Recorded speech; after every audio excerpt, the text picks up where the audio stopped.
Hi friends, ఈ కాయల్ని గుర్తుపట్టారా? తీమ చింతకాయలు, కొందరు గుబ్బకాయలు, పులి చింతకాయలను కూడా పిలుస్తారు.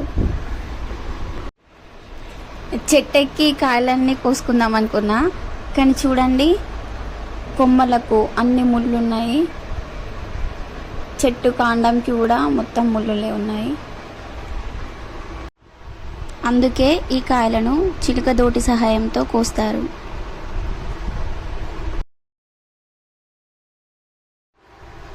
ఈ కాయలు చింతకాయలాగా ఉండి పండుతున్నప్పుడు తొక్క విడిపోతుంది.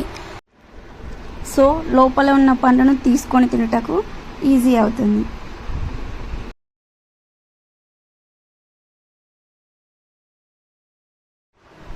ఈ కాయలలో విటమిన్ సి ఎక్కువగా లభిస్తుంది.